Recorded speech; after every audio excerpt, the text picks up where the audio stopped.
கர்த்தருடைய பரிசுத்த நாமத்திற்கு ஸ்தோத்திரம். ஹல்லேலூயா. லூக்கா 1ஆம் அதிகாரம் எடுத்துக்கொள்ளுங்கள். லூக்கா 1ஆம் அதிகாரம் 37ஆம் வசனத்தை நான் வாசிக்கிறேன், நீங்க கவனிங்க. தேவனாலே கூடாத காரியம் ஒன்றுமில்லை என்று காபிரியல் தூதன் சொல்லுகிறதை நாம் கேட்கிறோம். அப்போ தேவனாலே எல்லாம் கூடும். இந்த காரியத்தை குறித்து தான் நம்ம போன நாட்கள்ல நம்ம தியானித்து வருகிறோம். தேவனால் கூடாத காரியம் ஒன்றுமில்லை அப்படின்னு சொன்னாலே, இந்த வானத்திலும் பூமியிலும் நான் ஆராதனை வேளையிலே சொன்னதை போல சர்வ அதிகாரம் நம்முடைய தேவனுக்கு இருக்கிறது. ஆமென். அதனால நம்ம வாழ்க்கையில எந்த காரியம் நடந்தாலும் அது தேவ சித்தப்படி இல்லாமல் நடக்காது. அப்படி நடந்தாலும், அனுமதிக்கப்பட்டாலும், குறைவுகள் இருந்தாலும், சூழ்நிலைகள் சாதகமாக இல்லாதபடி இருந்தாலும், தேவன் அதை எல்லாவற்றையும் மாற்றி நமக்கு ஆறுதல் செய்வதற்கு, நன்மை உண்டாக நம்மை நினைத்தருவதற்கு தேவன் போதுமானவராய் இருக்கிறார். அல்லேலூயா. அதனால நம்ம வாழ்க்கையில தேவனால் கூடாத காரியம் ஒன்றுமில்லை என்பதை ஆழத்தை நாம் உணர்ந்து கொள்ள வேண்டும். ஆமென், ஆமென். அப்போ நம்ம வாழ்க்கையில தேவன் அதிசயங்களை செய்கிறவராய் இருக்கிறார். 3 காரியத்தை நான் எழுதி வைத்திருக்கிறேன். அதை குறித்து இந்த நேரத்தில் நாம் தியானிக்க போகிறோம். அதே லூக்கா 1ஆம் அதிகாரம் 27 37 வரை நம்ம வாசித்தோம் என்று சொன்னால், பாருங்க, நான் வாசிக்கிறேன். அதனுடைய முன் காரியத்தை நான் சொல்லுகிறேன். ஆண்டவராகிய இயேசு கிறிஸ்து இந்த பூமியிலே மனிதனாய் பிறக்க வேண்டும் என்று பிதாவானவர் சித்தம் கொண்டிருக்கிறார். பிதாவானவர் சித்தம் கொண்டதனாலே இந்த பூமியிலே பிறப்பதற்கு ஆண்டவர் ஒரு பரிசுத்தவாட்டியை, ஒரு கன்னிகையை தேர்ந்தெடுக்க வேண்டும். பொதுவாக உலகத்திலே ஆணும் பெண்ணும் இணையும் பொழுது ஒரு குழந்தை உண்டாகிறது. ஆனால் தேவன் பரிசுத்தம் உள்ளவர். ஆமென், அல்லேலூயா. தேவன் பரிசுத்தம் உள்ளவராய் இருக்கிறதுனால ஆண்டவருடைய மனித வித்தினாலே அது வரக்கூடாது என்று சொல்லி ஆண்டவர் பரிசுத்த ஆவியின் மூலமாக இந்த மரியாளுக்கு ஒரு குழந்தையை கொடுக்கும்படியாக எண்ணம் கொண்டு காபிரியல் தூதனை இவர்களிடத்திலே அனுப்புகிறார். பாருங்க, அதிசயம் செய்கிற தேவன் நம்முடைய ஆண்டவர். இதை நம்ம நினைத்து கூட பார்க்க முடியாது. ஆனால் தேவனாலே கூடாத காரியம் ஒன்றுமில்லை என்பதனால இந்த காரியத்தை தேவன் செய்ய சித்தம் வைக்கிறார். நம்முடைய ஞானத்திற்கு இது எட்டாததை போல இருந்தாலும் கடல் அளவு உள்ள தேவனுடைய ஞானம், அதிலே ஒரு சொட்டு தான் நம்ம. அல்லேலூயா. அவர் பெரிய ஞானம் உள்ளவராய் இருக்கிறதுனால மரியாளை ஆண்டவர் தெரிந்தெடுக்கிறார். பாருங்க, அந்த நாட்களிலே ஒரு கன்னியின் வயிற்றிலே ஆண்டவராக இயேசு கிறிஸ்து பிறப்பார் அப்படின்னு சொல்லி எல்லாருக்கும் தெரியும். ஏன்னா முன்னறிவித்திருந்தார்கள் தீர்க்கதரிசிகள். இஸ்ரவேல் ஜனங்களுக்கு இது எல்லாருக்கும் தெரியும். அப்போ இஸ்ரவேலில் உள்ள எல்லா தாய்மார்களும் தங்கள் வயிற்றிலே பிறக்க வேண்டும் என்று நினைத்து கொண்டிருந்தார்கள். ஏனென்றால் அது பரிசுத்தம் உள்ளது, அது ராஜா, அது ஆளுகை செய்ய போகிறது என்று சொல்லி எல்லாரும் அவங்க தேவனை நோக்கி வேண்டிக் கொண்டிருந்தார்கள். சரி, இந்த காரியத்தை நம்ம வாசிச்சிருவோம். 27 37 வரையும் வாசிக்கிறீங்களாமா?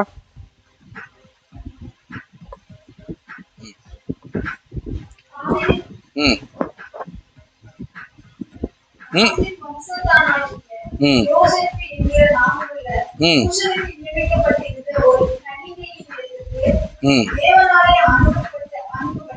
ம் அந்த கன்னிகையின் பெயர் மரியாள். ஆமென். ம் ம் ம்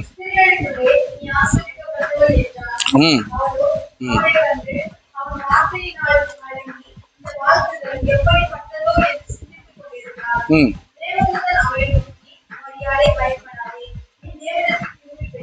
ம்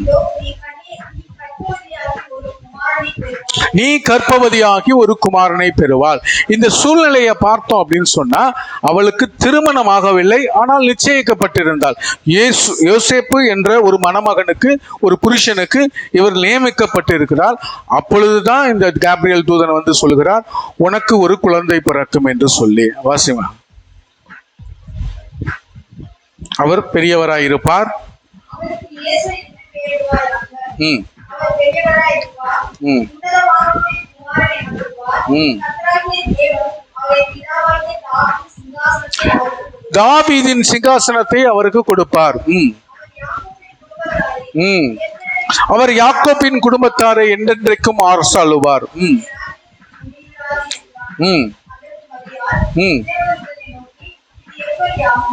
புருஷனை அறியனே என்றால் அல்லேலூயா.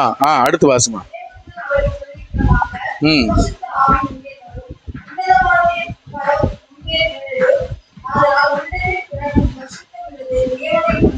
தேவனுடைய குமாரன் எனப்படும்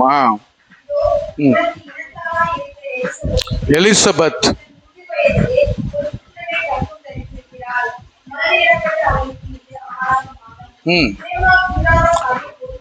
தேவனால் கூடாத காரியம் ஒன்றுமில்லை. இந்த இடத்துல பார்த்தோம் அப்படின்னு சொன்னா, அந்த காரியம் நடப்பதற்கு, கர்ப்பவதி ஆவதற்கு எந்த விதமான ஒரு சூழ்நிலைகளும் அந்த மரியாள் இடத்துல இல்லை. நியமிக்கப்பட்டு இருக்கிறாள். அல்லேலூயா. ஆனா ஆண்டவர் என்ன சொல்லுகிறார்? நீ என்ன பண்ணுவ? ஒரு குழந்தைக்கு தாயாக மாறுவா என்று சொல்லி. அப்போ ஆண்டவர் செய்கிற காரியம் அதிசயங்களை செய்கிற தேவன். அதற்கு அடுத்ததாக 48 அந்த காரியத்துல வாசிக்கும் பொழுது பார்த்தோம் அப்படின்னு சொன்னா, ஆண்டவர் என்னை நினைத்திருக்கிறார், நான் தேவனிடத்துல கிருபை பெற்றவர் என்று சொல்லி அவர் சந்தோஷப்படுகிறதை நாம் பார்க்கிறோம். முதலாவது அவருக்குள்ள ஒரு பயம் இருந்துச்சு. ஏன் அந்த பயம் வந்துச்சு அப்படின்னு சொன்னா, அந்த நாட்களிலே திருமணம் ஆகாமல் ஒரு குழந்தையை பெற்றெடுக்கிறாங்க அப்படின்னு சொன்னா ஒரு மோசமான ஒரு காரியம். அது அவளை விபச்சாரி, வேசித்தனம் பண்ணியிருக்கிறாள். இந்த நாட்களிலும் அது உண்டு, அந்த நாட்களிலும் அது இருந்ததுனால ஒரு பயம் அவளுக்குள்ளாக இருந்தது. அல்லேலூயா. ஆனாலும் தேவன் அற்புதங்களை செய்கிறவர் என்பதை அவள் கண்டு கொண்ட பொழுது 48, 49 வசனங்கள் எல்லாம் பார்க்கும் பொழுது, ஆண்டவர் என்னை பாக்கியவதி என்று சொல்லுவார்கள் என்று சொல்லி அவள் சந்தோஷப்படுகிறதை நாம் பார்க்கிறோம். அப்போ நம்ம வாழ்க்கையிலையும் ஆண்டவர் அதிசயங்களை செய்கிறவராய் இருக்கிறார். இதைவிட மேலான அதிசயம், நம்ம எதிர்பார்க்காதது நம்ம வாழ்க்கையில நடக்கும் பொழுதுதான் அது அதிசயம். நம்ம எதிர்பார்க்கிறது நடந்தா அது அதிசயம் கிடையாது. அதனாலதான் ஆண்டவர் சொல்லுவார், நீங்க நினைப்பதற்கும் வேண்டுவதற்கும் நான் அதிகமாய் செய்கிறேன். அல்லேலூயா, அல்லேலூயா. நம்ம நினைக்கிறது கொஞ்சம். அந்த மரியாள் நினைச்சு பார்க்கவே இல்லை. இயேசு கிறிஸ்து என் வயிற்றிலே வந்து பிறப்பார் என்று சொல்லி மரியாள் நினைத்து கூட பார்க்கல. ஆனால் அதிசயங்களை செய்கிற தேவன் அவளுக்கு அதை செய்தார். உங்க வாழ்க்கையிலையும் நீங்க நினைத்து கூட பார்க்காத அதிசயத்தை ஆண்டவர் உங்க வாழ்க்கையிலே செய்வார். கையை உயர்த்தி ஆமென். நீங்க நினைச்சே பார்த்திருக்க மாட்டீங்க, இது என் வாழ்க்கையில நடக்குமா? அதே போலதான் எலிசபெத், சகரியா, முதிர் வயதாயிடுச்சு, அவங்களுக்கு குழந்தை இல்லை, நல்லவங்க, நீதிமான்கள், ஆசாரியன், அவன் பாஸ்டர். ஆனா குழந்தை இல்லைன்னு சொன்னாலே அந்த நாட்களிலே இஸ்ரவேல்ல ஒரு ரொம்ப தாழ்மையா நினைப்பாங்க. இத்தனைக்கு அவர் ஆசாரியராய் வேற இருக்கிறாரு. ஏதோ பாவம் பண்ணியிருக்கிறாங்க, பரம்பரை சாபம் போல இருக்கு, ஏதோ காரியங்களை சொல்லுவாங்க. அதற்கெல்லாம் வாழ்ந்து அவன் ஆசாரிய ஊழியத்தை செய்து கொண்டு இருக்கிறான். அல்லேலூயா. தேவ நாம மகிமைப்படும்படியாக இந்த காரியம் அங்கே நடந்தது. மலடி எனப்பட்ட எலிசபெத்திற்கு 3வது மாதம். அல்லேலூயா. 6வது மாதம். அல்லேலூயா. அப்போ ஆண்டவர் நம்ம நினைத்து கூட பார்க்காத அதிசயங்களை நம்ம வாழ்க்கையில செய்கிறவராய் இருக்கிறார். இவங்க நினைச்சு கூட பார்க்கல. ஆமென், அல்லேலூயா. அந்த எலிசபெத்தும் சகரியாவும் நினைச்சு கூட பார்க்கல. இனிமேல் எந்த ஒரு சூழ்நிலையும் இல்லை அவங்க வாழ்க்கையில. குழந்தை பேரை பெற்றெடுப்பதற்கு எந்த ஒரு சூழ்நிலையும் இல்லை. ஆனாலும் தேவன் அவங்க வாழ்க்கையிலே அதிசயங்களை செய்தார். உங்க வாழ்க்கையில அதிசயங்களை செய்வார். நீங்க விசுவாசிச்சீங்கன்னா தேவனுடைய மகிமையை பார்ப்பீங்க. ஆமென், அல்லேலூயா. நீங்க விசுவாசித்தா நீங்க கொஞ்சம்தான், உங்க எதிர்பார்ப்பு கொஞ்சம் தான், ஆனால் ராஜா பிறப்பார். ஆமென், அல்லேலூயா. நடக்கவே நடக்காதுன்ற காரியம் உங்க வாழ்க்கையில அதிசயத்தக்க விதத்திலே இது நடக்கும். ஆண்டவர் உங்க வாழ்க்கையில வாய்க்க செய்வார். அப்போ உங்க வாழ்க்கையில தேவனாலே கூடாத காரியம் ஒன்றுமில்லை. அதிசயங்களை செய்கிற தேவனாய் இருக்கிறார். ஆமென். அல்லேலூயா. அடுத்ததாக காப்பாற்றுகிற தேவன். நம்முடைய தெய்வம் எப்பேற்பட்ட சூழ்நிலைகளில் இருந்து நம்மளை காப்பாற்றுகிறவராய் இருக்கிறார். தானியேலை எடுத்து பார்த்தோம் அப்படின்னு சொன்னா 3ஆம் அதிகாரத்துல சாத்ராக், மேஷாக், ஆபேத் நேகோ என்பவர்களை குறித்து பார்க்கிறோம். இந்த ராஜா என்ன செய்கிறான்? நேபுகாத் நேச்சார் என்ற ஒரு ராஜா ஒரு பெரிய பொற்சிலையை உண்டாக்குகிறான்.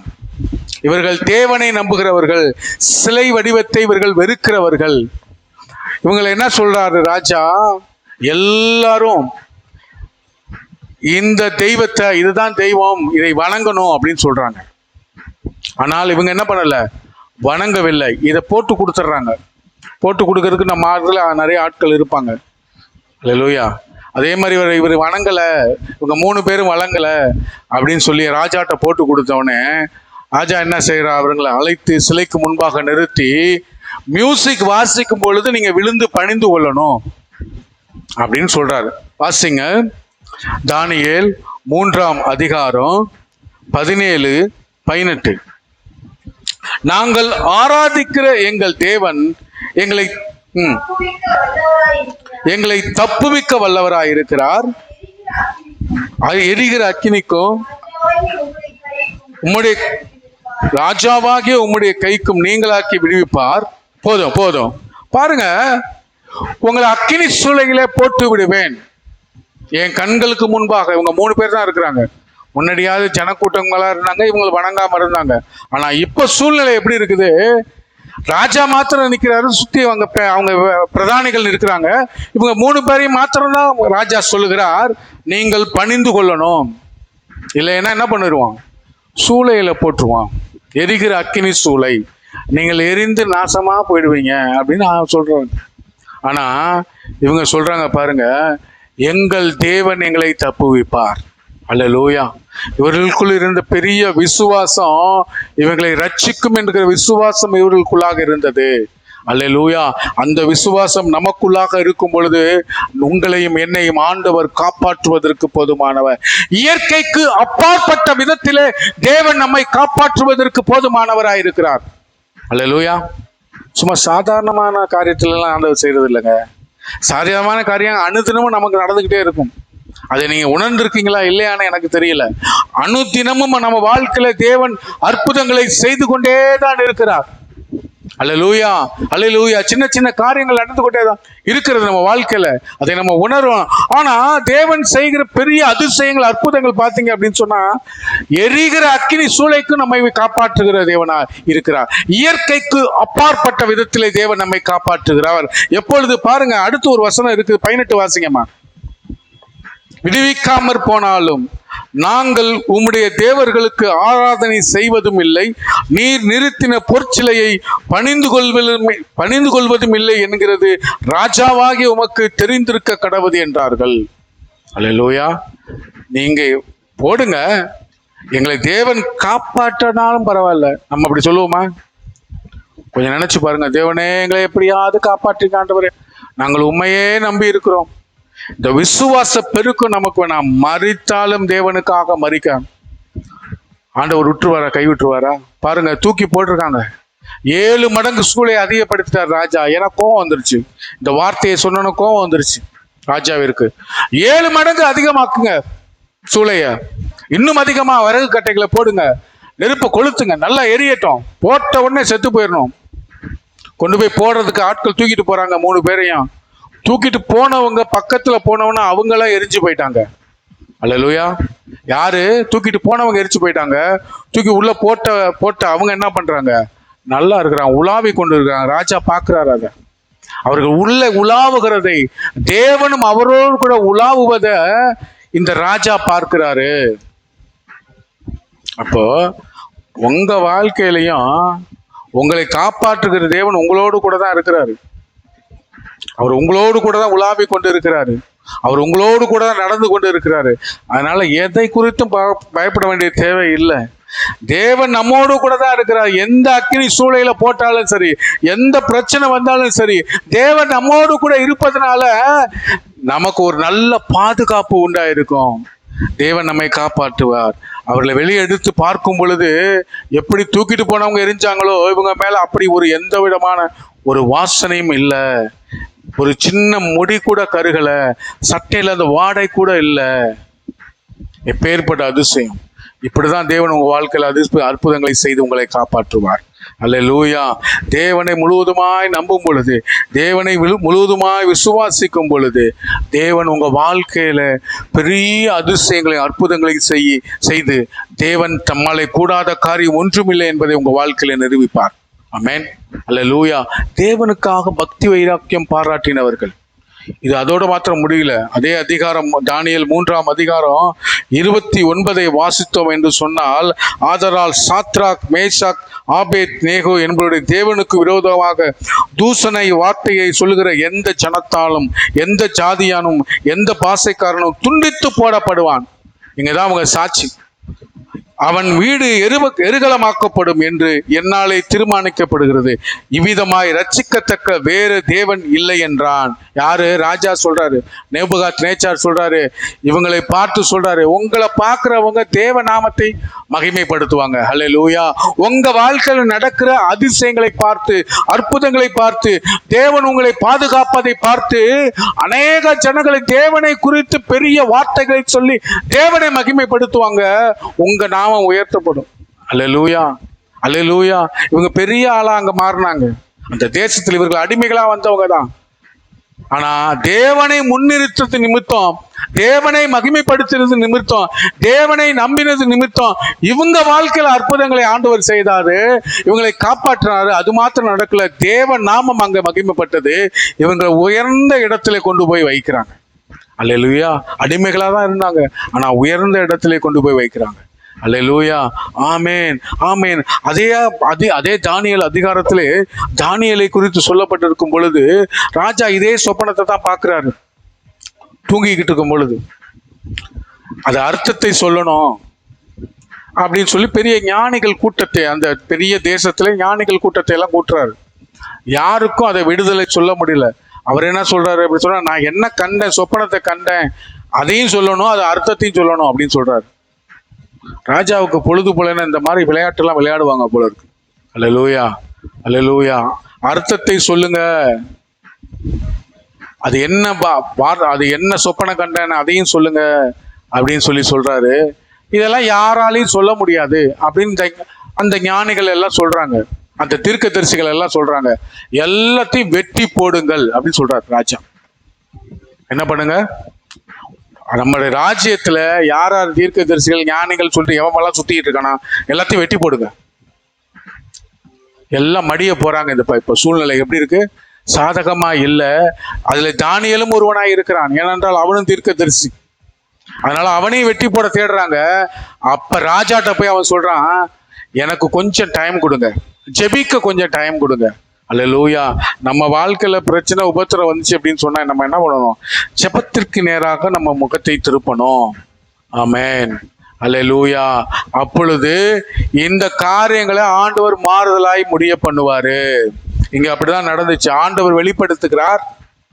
ஆண்டவர் வெளிப்படுத்துறதுனால அதை கொண்டு போய் அவன் சொல்லுகிறான், உங்க ராஜ்யத்திலே பாகங்கள் பிரிக்கப்பட்டு இப்படி இப்படி காரியங்கள் நடக்கும், ஆண்டவர் இதை வெளிப்படுத்தினார்னு சொல்லி நான் ஆராதனை வேளையில சொன்னா என்ன சொன்ன ஞாபகம் இருக்குதா உங்களுக்கு? ஆண்டவர் உங்க வாழ்க்கையில நடக்கிற காரியங்களை உங்களுக்கு உண்மையா தெரியப்படுத்துவாரு சொன்னா. அதை தெரியப்படுத்தும் பொழுது அதை கேட்டு உணர்ந்து அதற்கு காரியத்திற்கு ஜெபித்து அதற்குரிய நடக்கும் பொழுது அந்த காரியம் உங்களுக்கு வாய்க்காம போகும். இல்லைன்னா அது உங்க வாழ்க்கையில நடந்து அதற்குரிய உபத்திர பாதையில நீங்கள் கடந்து போகணும். இவனுக்கு அப்படிதான் வெளிப்படுத்திட்டாரு. வெளிப்படுத்தின ஜெபம் பண்ணவன வெளிப்படுத்தின ராஜாட்ட சொன்னா, ராஜா அதை கேட்டு சந்தோஷப்பட்டு இவனை இன்னும் அதிகாரமாய் இன்னும் உயர்ந்த ஸ்தானத்தில், கடைசி வசனத்தை வாசிச்சு பார்த்தோம்னா, இவனை அந்த தேசத்திற்கெல்லாம் ராஜாவிற்கு அடுத்த பொசிஷன்ல கொண்டு போய் இவனை வைச்சதை நம்ம வாசிக்க முடியும். அல்லேலூயா, அல்லேலூயா. அப்போ ஞானிகளுக்கு வேண்டிய ஞானத்தை ஆண்டவர் தருகிறாரு. இந்த வசனத்தை நம்ம வாசிச்சிருவோம். தானியேல் 2ஆம் அதிகாரம் 21, 22 நான் வாசிக்கிறேன். நீங்க பாருங்க. அவர் காலங்களையும் சமயங்களையும் மாற்றுகிறவர், ராஜாக்களை தள்ளி ராஜாக்களை ஏற்படுத்துகிறவர், ஞானிகளுக்கு ஞானத்தையும் அறிவாளிகளுக்கு அறிவையும் கொடுக்கிறவர், அவரே ஆழமும் மறைபொருளுமானதை வெளிப்படுத்துகிறவர், இருளிலே இருக்கிறதை அவர் அறிவார், வெளிச்சம் அவரிடத்திலே தங்கும். ஆண்டவரை நம்புறவங்களுக்கு ஆண்டவர் ஞானத்தை கொடுக்கிறார். ஒருவன் ஞானத்துல குறைவுள்ளவனாய் இருந்தால் யாவருக்கும் சம்பூர்ணமாய் கொடுக்கிற தேவனிடத்துல கேட்க கடவன் அப்படின்னு சொல்லியிருக்கிறது. நமக்கெல்லாம் ஞானம் கிடையாது. அதனாலதான் அநேக விஷயங்கள்ல போய் மாட்டிக்கிறோம், அநேக காரியங்கள்ல போய் மாட்டிக்கிறோம், அநேக வார்த்தையினால போய் மாட்டிக்கிறோம். அந்த ஞானத்தை ஆண்டவர் தான் தருகிறார். யார்கிட்ட எப்படி பேசணும், யார்கிட்ட எதை சொல்லணும், யார்கிட்ட எதை கொடுக்கணும், யார்கிட்ட எதை வாங்கணும், எப்படி நடக்கணும், இதையெல்லாம் ஆண்டவர் தான் ஞானத்தை கொடுக்கிறார். பிள்ளைகளுக்கெல்லாம் என்ன பண்ணணும்? ஞானம் வேணும், படிக்கிறதுக்கு வேண்டிய ஞானம் வேணும், எதிர்காலத்தை தீர்மானிக்கிறதுக்கு ஞானம் வேணும். அந்த ஞானத்தை யார் கொடுக்கிறார்? ஆண்டவர் தான் கொடுக்கிறாரு. இந்த தானியேல் அதைத்தான் சொல்றாரு, ஆண்டவர் தான் வெளிப்படுத்துகிறார். எனக்கு ஞானத்தை கொடுத்தது தேவன், நான் தேவனிடத்துல வேண்டிக் கொண்ட தேவன் எனக்கு ஞானத்தை கொடுத்தாரு, வெளிப்பாடை கொடுத்தாரு அப்படின்னு சொல்லி. அப்போ ஆண்டவரை சார்ந்து வாழும் பொழுது, பிள்ளைகளும் நீங்களும் ஆண்டவரை சார்ந்து வாழும் பொழுது உங்க வாழ்க்கையில அதிசயத்தக்க வகையில ஆண்டவர் ஞானத்தை கொடுத்து உங்களை உயர்த்துவாரு, உங்களை ஆசீர்வதிப்பார். அல்லேலூயா. அப்போ எல்லாவற்றிற்கும் மூல காரணம், இந்த தேவனாலே கூடாத காரியம் ஒன்றுமில்லை என்று சொல்கிற வார்த்தை நிறைவேறணும்னா தேவனை நம்ம விசுவாசிக்கணும், தேவனை நம்ம நம்பணும். அப்பொழுது இந்த மரியாள் வாழ்க்கையில் நடந்ததை போல அதிசயங்கள், இந்த எலிசபெத் வாழ்க்கையில, சகரியா வாழ்க்கையில் நடந்ததை போல அற்புதங்களை உங்க வாழ்க்கையிலும் தேவன் செய்வாரு.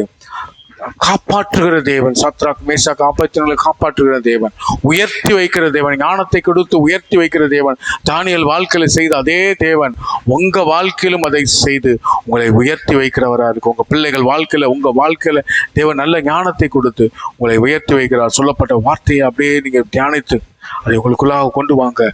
தேவனாலே கூடாத காரியம் ஒன்றுமில்லை என்ற வார்த்தை உங்க வாழ்க்கையில நிறைவேறும். அல்லேலூயா, அல்லேலூயா. அப்படியே நம்ம